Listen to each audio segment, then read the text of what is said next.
Welcome to a Tech Moment on Cannabis Tech. I'm your host, Christina Etter.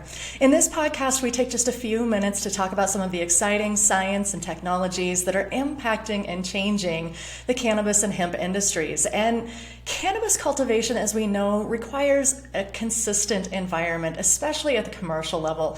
Now, maintaining that environment takes one of two things. It's either going to take a lot of labor or it's going to take a lot of technology. Now, one term that we're hearing a lot these days in the cannabis space and in terms of cultivation control and automation is crop steering. So for today's show, we're going to speak with Scott Campbell, who is the CEO of Aroya, and he's here to talk to us about some of these new technologies for cannabis facilities, how this is impacting things in terms of the labor shortage and inflation, and how technology and using technologies like his can help kind of lessen some of that burden on the cannabis space. So Scott, thanks so much for taking some time out of your day today to join us here on the show. Likewise. Thanks for having me, Christina. So before we dive too deep into some of these really great technology solutions that you are offering, I want to start out with just a couple of minutes. Give us your basic background, your 30-second elevator speech, and then tell us a little bit about what Aroya does. Sure. Thanks. This company, Aroya is just a business unit of a larger company, and that company was started by my dad in the early 80s. He was a researcher at Washington State University. He was a soil scientist and had an idea for instrumentation to measure things about soil that he thought other researchers would want to buy. And so he started the company in our basement, the basement of our house, and the company has grown quite a bit since then. And as part of its growth, it started to develop soil sensing technologies that could be deployed outside, actually in the soil, and measure it in real time. And it turned out that one of these technologies we adapted for use in greenhouses, and that sensor can tell very precisely what the water content and pore water EC is in the root zone of a plant. And those are technical terms, but it just essentially means how salty. How much water is there and how salty is it? What's the concentration of the nutrients, because those are critical for plant growth. And this sensor does it better than any other sensor in the world. And about 5 years ago, we started building software systems that would sit on top of things like soil moisture sensors, air sensors, relative humidity, light intensity, aggregate all that data back to the cultivar record. So each genetically distinctive group of plants that's being grown together, we want to take everything that's happening to those plants and write it to the cultivar record, and then measure what happens to them in terms of quality and yield, so that we can help companies that are growing these plants get better at doing that over time. And if you have a single system that helps you get better at doing that over time, it's going to aggregate marginal gains for your company. Your productivity is going to go up. And that's what helps you stay competitive in a market. We all know that the cannabis market is going through a downturn, and staying competitive in that market means that you get your quality as high as possible so you can get the best price, and that your yields and your inputs in terms of the things you mentioned before, labor and electricity, other things that are becoming more expensive, you get those as low as possible. The yield and quality are the key to doing that. So our system gathers all the data from cultivation and even post-harvest processing, writes it to that cultivar record, and then helps that flywheel of learning so that you can get better at reducing costs and increasing your revenue, your top line. Absolutely. Now, one of the things that you mentioned that I just want to touch base on, because I find these stories so interesting, is I love the fact that your technology and your company and the field that you've been working in actually came from as far back as, the 80s, like you talked about your dad starting the business in the basement. And that's one thing that I find very fascinating here about the cannabis space is that, when you get down to the core of the business, we really are just another agricultural entity, so to speak, or another agricultural crop. And it's amazing to me to see how some of these technologies that have kind of infiltrated into cannabis from the ag space and vice versa. I really feel like these two industries are feeding off of each other. For me, that's one of the things that's super exciting about working in this area is because back in 2008, 2009, I was working on sensor technology similar to what you're talking about here for DuPont Pioneer, in the corn and soybean world. So for me now to be in the cannabis space and hear about this kind of technology being used to help cultivate higher quality crops here in the cannabis space is just absolutely fascinating. Hmm. Yep. Yeah, I agree. I think the cannabis industry as a whole has a long way to go in terms of getting to the overall productivity and volume that you see in big cash crops like soybeans, corn, wheat, even indoor crops like tomatoes. I mean, the efficiency just isn't there yet. But cannabis has the benefit of being this nascent industry. A lot of people super excited about it. Very high value in the on the retail side. So if we take it back, how much is each plant worth? There's no plant in the world that's being cultivated that's like cannabis that it's worth 120, 130, $150 per plant.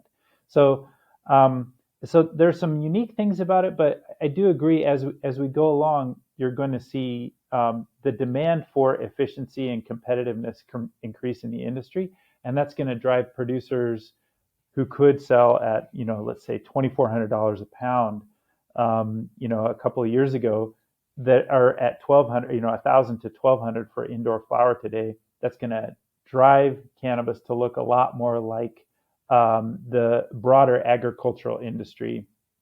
It's not always a bad thing though, because you know everybody in cannabis knows that there's something they call a green tax, which is the same types of products that people buy in big ag being rebranded and relabeled and sold to cannabis for 2, 3, 4 times as much. And that's as we get closer to larger agriculture production, those things will go away as well. So there's a benefit to producers. Absolutely. And I'm glad that you touched on the fact that, cannabis, the world for the cannabis space looks different now than it did, say, 6 or 7 years ago. I know back then there was really not a whole lot of thought that went into reducing expenses and all of that. It was just more about building the business and building the grow and getting things moving. But now that we're starting to see inflation hit, we're starting to see consumers pinch those pennies a little bit. I think now you're going to start to see the cannabis space go, okay, we need to cut back on spending, we need to cut back on some of these things and be more efficient in production and how they're doing this.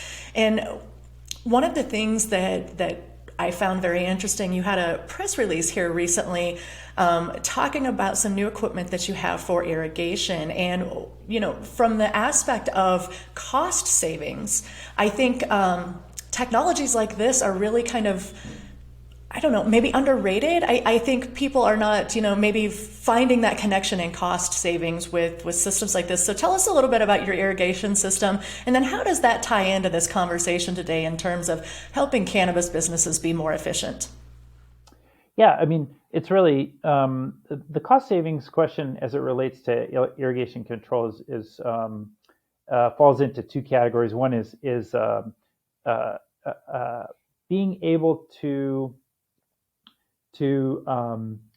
implement irrigation schedules that are more complex, but do it in a simple way so that you don't have to put more labor into it, and then doing that for a cost that's reasonable. So, so that we'll start with the last part first.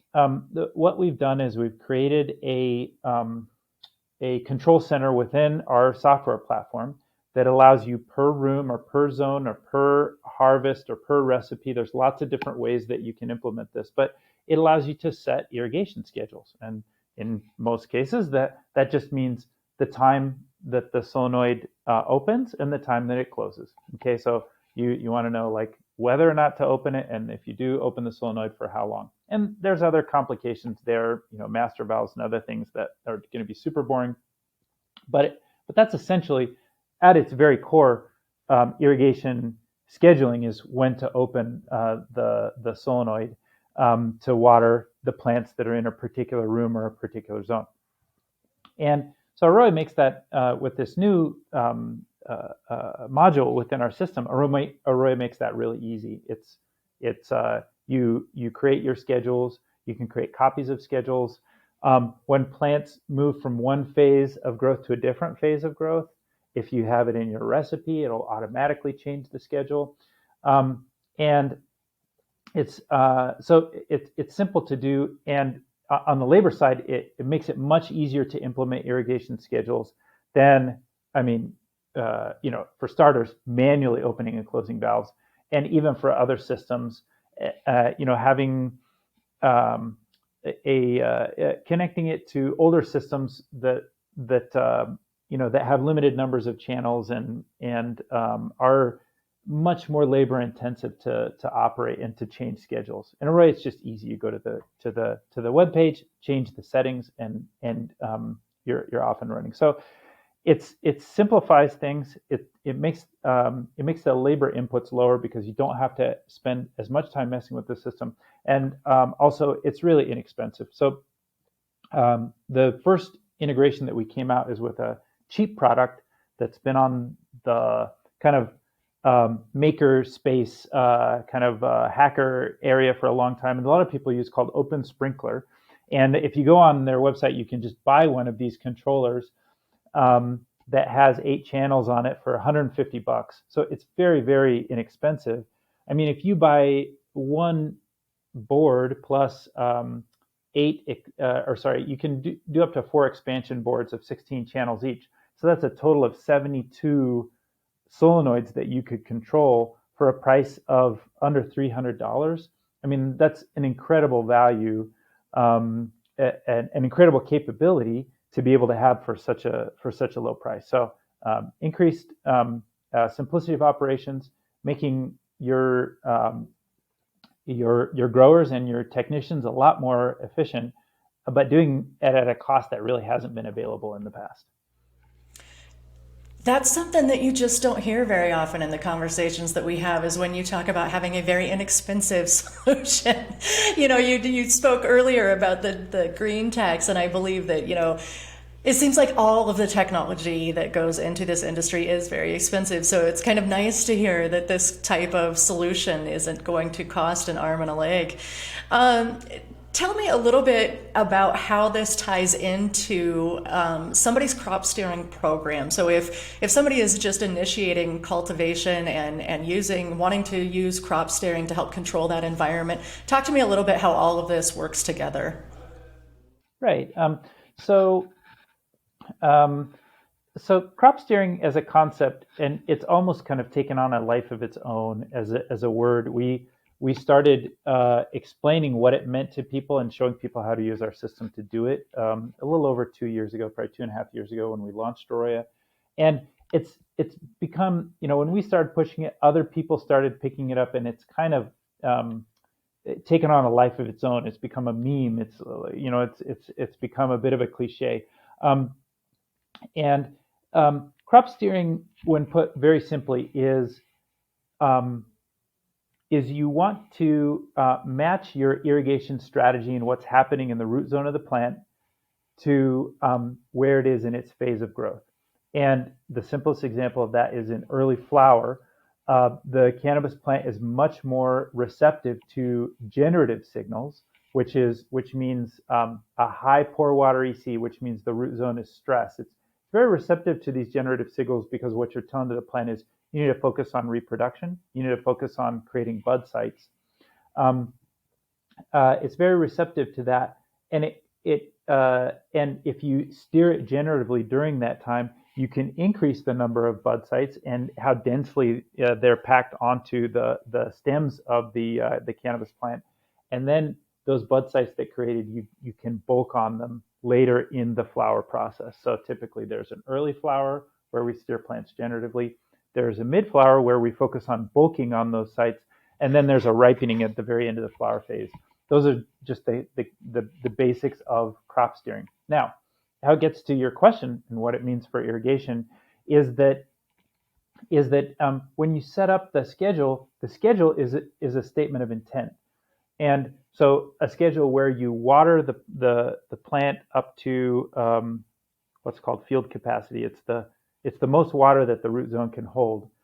So you do that within a 2-hour period. So you start a couple hours after lights come on. You water up to the field capacity, and then you stop watering for the next 22 hours and allow the root zone to dry back. The plant uses water, and over that time, the plant pulls up water from the root zone. The nutrients are concentrated in the substrate, and the plant feels stress. That's a generative approach. That's a generative signal that you're sending to the plant.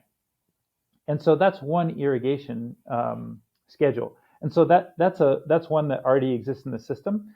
So if you say, well, I'd like to steer my plant generatively today, or I want to do that for the next 3 weeks because it's early flower, you grab that schedule, you put it into the room that your plants are in, and it automatically executes it. So then the way that it connects back to Arroya is that each day, as you see what the plant is actually doing, and that's affected by your lighting intensity, the genetic of plant that you're growing. It's affected by the VPD, the vapor pressure deficit that you have in the room. It can even be affected by things like pest pressure or what you're doing in pruning your plants, de-leafing, lollipopping, stuff like that. So all of these things affect what's happening with the plant.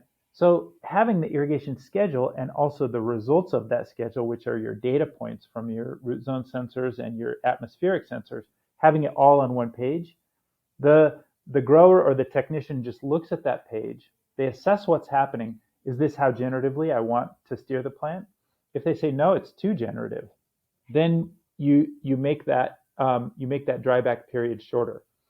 And so you can adjust that schedule in Arroya, and then it gets implemented the next day so that you can go back and look then what happens and make adjustments from that point. So the data that you need to make the adjustments and the schedule are all in one place, and it just makes it simple to then execute a closed loop process around crop steering. And the key, and I mentioned this a little bit earlier, is having all that data in place and then writing it to the cultivar record. Because then what you want to do is, after you've grown these plants as well as you can possibly grow them, you cut them down, you dry them, you buck them, you trim them, you look at what you got out of that process, and then you look at your yield and quality from all of the data around how you grew it, which is all your substrate data, all your atmospheric data. You compare the two and you say, do I want to change anything? And then when you make the change, you try to grow it better the next time. Because not all plants like to be driven super generative, for example. Crop steering strategies need to be different per cultivar. So dialing that in and really nailing it for all the different cultivars that you grow, that's the challenge for the grower. But that's what Arroya helps the grower to be able to do, is to manage that data, write it to the cultivar record, and make adjustments. Well, and I think one of the things there to really kind of point out or to emphasize is that, there is so much more that goes into growing a quality cannabis crop than just putting a seed in the water, in the soil and putting light on it and hoping that it grows and giving a little water. There's a lot of science and there's a lot of data and there's a lot of information and making those small adjustments and learning your plants and learning those different cultivars that goes into this. So, and I'm positive that Arroya's solution goes far beyond just irrigation schedules. Do you want to talk about a few of the other sensors and data points that you track in Arroya to help cultivators keep track of best environment? I mean, so the irrigation the irrigation scheduling piece of it is the first time we've done anything with controls, and so we really have no experience or interest in doing controls, except in places where we can make a huge impact on the grower on the grower's efficiency, and we felt we could do that with irrigation. So really everything else that we do is either collecting data or doing the analysis of that data. And As far as the way that Arroyo helps with that process, um, to kind of, I don't know, to distill it down to its component parts, there's really only 9 things that can affect how a cannabis plant grows. And some of those things are in the atmosphere, and some of those things are in the substrate. So let me see if I can name all 9. I'm probably going to forget something, but it's concentration of carbon dioxide, air temperature, it's wind speed, relative humidity or vapor pressure deficit, and then light intensity. Okay, so those are the 5 for the that happen in the above the plant or in the atmosphere that it's in. And then in the substrate, it's the temperature of the substrate, the oxygen concentration of the substrate, the water content in the substrate, and the concentration of nutrients in the substrate. So those are the 9 things. Now, we don't have to track all 9 things. Like for an indoor cannabis grower, we typically don't track wind speed because it's a constant and we control it. So we don't need to track it. In the substrate, we don't need to track oxygen because everybody uses a substrate that allows enough oxygen to the root zone, so we don't track that one. But most of those we have data points for, and so we're writing them all to the cultivar record. Now, if there's only one thing that cannabis growers or people who are in this industry, like if they said, well, you know, I run a cannabis company or I'm involved with a cannabis company, like I'm the CFO or something like that, and they're like, but I don't really know anything about plants. Just tell me one thing about plants. The one thing about plants is, and especially cannabis plants, is the entire purpose of everything that happens with growing these plants is that we want to give them as much light as possible and help them use that light to grow.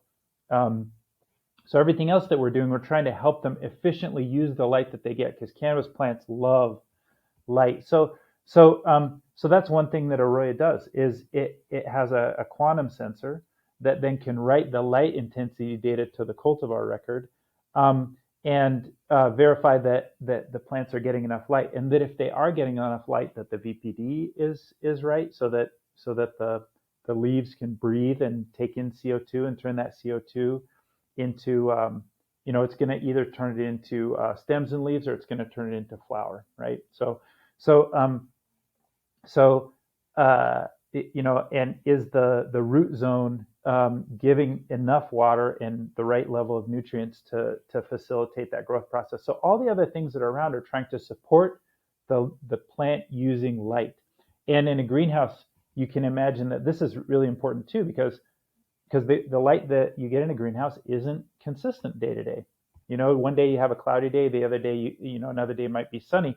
So the amount of light that your plants get is different day to day. And if you look at winter versus summer, that's going to account for a big difference in your yields. You'll have much higher yields in the summertime than you will in the winter because there's simply not enough light in the winter, unless you're supplementing with LEDs or HPS or something. There's simply not enough light to drive that plant growth. So really the platform exists to take those 9 things, and we measured 7 of them, but to take those things, write them to the cultivar record, and support the success of every harvest that's moving through the facility. In addition to that, though, there's some other pieces. Arroyo does task management, so you can say, well, at each phase of growth, this is the things that I need to have done, so that your team has their jobs up in front of them, and you can monitor those tasks get finished. And it has things like integrated pest management. So a lot of people have to go around and everybody has to have some IPM program, and Arroyo allows you to then catalog what you've done, even as tasks in the system. And then when you do it, then you have to submit to the state. You have to submit documentation, for example, in California, saying these are the sprays that we used on the products, and so there's a regulatory side to it too. And Christina, the last thing I'll mention that we have in the platform that's a key component of it is that cannabis industry is unique in that cannabis is I mean, it's on the controlled substances list federally, but all the states can consider it to be a controlled substance as well. And each plant that produces these controlled substances has to be tracked and accounted for in some sort of regulatory system. And the most common one that we see out there is metric, which you tag batches of plants. Once they reach mature status, you give each plant a tag, and then when you harvest it, you track that you've harvested a plant of a certain weight, and you account for all the biomass that's been created in this process. And you have to give an accounting of that to the state to prove that you are that you're not, say, growing plants that you don't that you sell to other people without registering them in the system. For compliance, and also because the state wants to get paid tax for the plants that are grown. Arroyo has a is a licensed third-party integrator for metric, and so we also, in addition to doing the tracking of data and irrigation control and things like that, we also do the tracking of plants throughout the cultivation and the post-harvest process as well. That's fascinating too, and I'm glad that you went through and explained how that works, because again, I think that's one of the things that people don't realize is just how closely monitored the plants are, and how big of a deal compliance really is in this industry. So it's great to hear that there are some software solutions out there to help cannabis cultivators stay within that compliant, regulatory or regulated industry, and make that job easier, because Lord knows if we didn't have systems like this to be able to track that kind of information, that'd be kind of like going back to the Stone Ages with paper and pencil and logging all of those kinds of things. And I'm sure the state would have a terrible time trying to track all that data as well. So obviously systems are a requirement here. Tell me a little bit about the future for Arroyo. Do you have new things on the horizon that you're working on? Yeah, we do. One of the things that one of the coincidences that happened when we started to get into this industry was that we saw interest from customers who are on the cultivation side, and that's what we created Arroyo to make. But we also have another business that called Aqualab. That's a business unit of this company, and it tests something called water activity. And maybe I'll ask you, Christina, I'll ask you a quiz question. If you were to go to a dispensary and buy some cannabis and it has a percent THC written on there, it's the weight of the THC in the sample that's being analyzed divided by something, right? And what do you think it's divided by?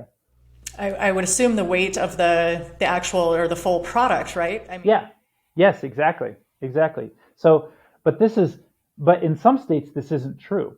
They say, well, we want to calculate THC percentage based on the weight of the product, but without any water in it, because we want to control for how much water, because everybody dries their samples to different water content levels.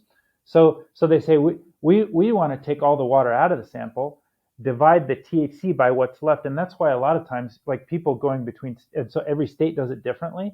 People going state to state, you don't even have consistent potency in cannabis because they're dividing by a different number. And that highlights this whole thing. We need to have standards in the industry that are consistent and that could protect consumers and help them know exactly what they're getting. And water is actually the key to this. And when you start out thinking about moisture content in cannabis, when you start, it kind of makes sense. But when you go down a little bit deeper, it starts to get really weird. And that's because nobody can agree on what water content really is in cannabis. Because if you dry the sample and look at, hey, this is how much it weighed, I dried it and it weighs this much, there's some big problems with that. The first is that when you dry cannabis, you're driving off stuff that isn't water, terpenes and cannabinoids typically. And the second problem is that depending on what temperature you dry it to, every single temperature, if you go higher, you'll get a lower sample weight. It's not like you just dry off water and it's fine. And then if you burnt it, the weight would completely go away. But so because of this, we had this other side of our company called Aqualab that makes something a water activity meter, and the water activity meter tells you not how much water is in a sample, but how essentially the energy level of that water. And the reason that's important is that number one, you can use it for a simple way to standardize, because if you know water activity, you can know what your moisture is too, just by the relationship between the two. So it's an easy way to get moisture content. But the other thing is that if you get your water activity below zero point 0.6 for any type of cannabis or even any type of food or whatever, that you can't have any mold, bacteria, or yeast growth in it. So it protects the samples as well. So what's coming in the future for Aroya is we're going to take Aqualab and Aroya and put them together so that in a single platform you can see your products make their way through cultivation, go through post-harvest processing, being monitored by a water activity meter, which is this much better standard for dealing with moisture. And as you go through that process, you can look at the whole thing. So Aroya will make it possible to manage all the data from cultivation and post-harvest processing. Puts money in people's pockets too, because the biggest problem with quality and profitability in post-harvest processing is that people over dry their plants. This is something that they've done for a long time. If you over dry your plants, you hurt the terpene profile of your plants, and you also dry off water that you could have sold as actual cannabis. You know, the lower you take the water content, not only do you hurt your quality, but you also hurt your profitability. But if you leave it too high, you can have a mold issue. There was a LP in Canada that had a mold issue that cost them like almost $2 million a few years ago, just because they didn't get the water activity right. So that's a critical thing that is coming for us. The other thing that we're working on that I think people will be excited about is some way to take the work that people are doing in rooms.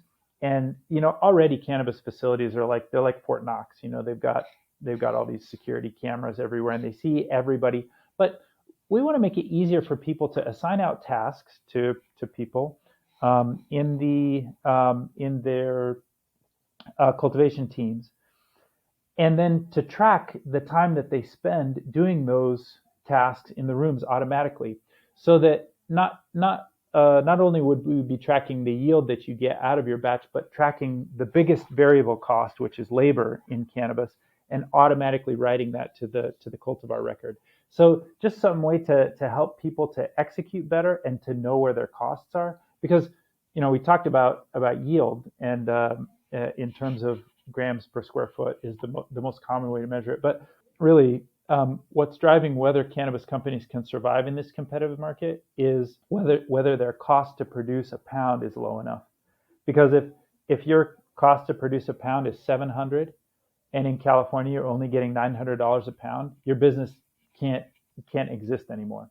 So that's another thing that's coming, is a simpler way to write labor data automatically to the cultivar record and drive efficiency and analytics on the labor tracking side.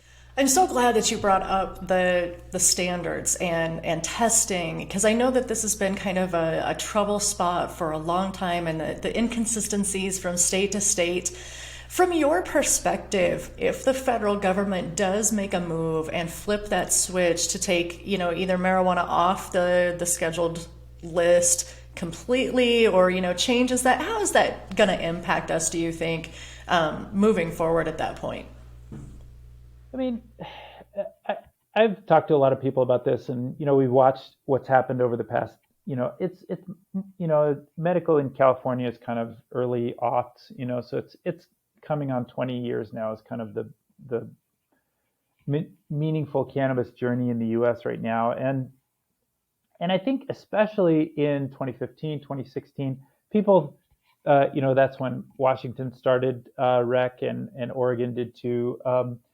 People thought that federal legalization was going to happen, and that it was a formality. And I think what we've seen is that it's been much slower moving than that, and now we have a patchwork of regulations and a lot of uncertainty. So I think, um, but I think your question was different. It's like, what will happen if it gets descheduled? I think um, I think it's descheduling is super critical, but it's a baby step on our in the industry. I think that if it gets descheduled, I think around that time, and some people have mentioned this being in the lame duck session of Congress, which is essentially started now that the midterms are over. Um, that we would get some type of banking reform, and I do think that's critical at the retail level. The fact that a consumer can't walk into a store and do a credit card transaction to make purchases does have a limiting effect on the industry at some level. So I think those two steps will have. I think there will be significant but small as we make progress to some sort of federal system of regulation.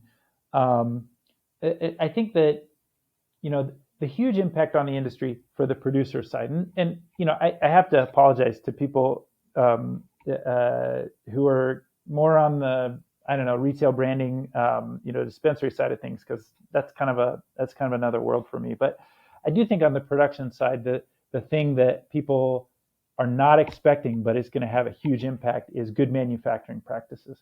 So once it goes federal, immediate, and this is just a weird anomaly right now with the states doing it, is that states don't have big regulatory capabilities as it relates to food safety. I mean, some states invest a little bit, but most don't.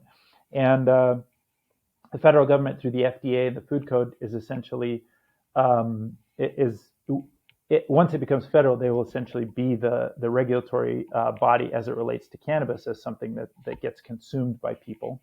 And good manufacturing practices, and if you look at the food industry, HACCP or Safe Quality Food, or any of these initiatives that are kind of industry oriented and but government mandated as well, is going to have a huge impact on cannabis producers, and they won't be able to just say, okay, we do a good job. They'll have to prove it. They'll have to go through audits as it relates to just the safety of their products. So I'm not even talking about regulatory compliance for tracking plants and stuff. I'm talking about simple things affect everything, like everybody has to wash their hands. Everybody has to wear these things when in the plant. All the things that you use to clean, they all have to be color coded, and it sounds stupid, but it's stuff like that that is going to become super painful for producers as we get to federal legalization.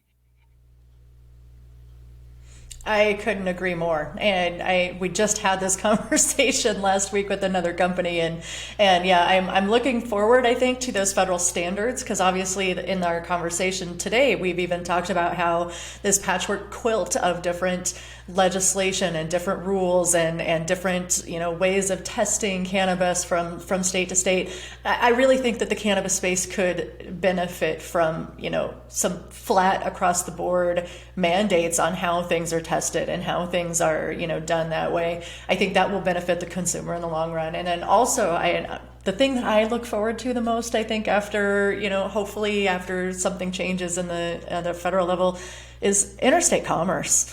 I really feel like there's so many cannabis businesses that are missing out on part of a market just because they're forced to sell only within their own state boundaries. So from my perspective, those are the things that I'm really anxious to see. But it's always interesting to hear from experts in the industry that have had their fingers in there, and they, it's always just interesting to hear how you perceive things to happen here in the future. So I appreciate your outlook on that. I think the last thing really to talk about today, Scott, is, tell us a little bit, or tell me how to get in touch with Arroyo, or if somebody's watching the podcast today and they want to reach out to Arroyo about the services that you offer, how do they get in contact with you? Oh, sure. That's just arroyo.io on our website, and there's lots of great materials on there. There's white papers. There's places to reach out saying, hey, I want a demo of your platform, show me how it works, or I have some questions about how it would work for us. That's by far the best place to go, arroyo.io. Fantastic. Well, thanks so much for taking some time out today and coming on to talk about this. The crop steering and all of these systems that are going into cannabis, I feel like are on the tips of our tongues on so many different levels in this industry. So it's always fun to have people like you and your companies come in and talk to us about some of that cutting edge technology that's really making sure that our cannabis is clean and efficient and, easily maintained or obtained, I guess is what I'm looking for by the consumer. And I feel like, technology is the key here. Yep. Well, thank you, Christina. I really appreciate it.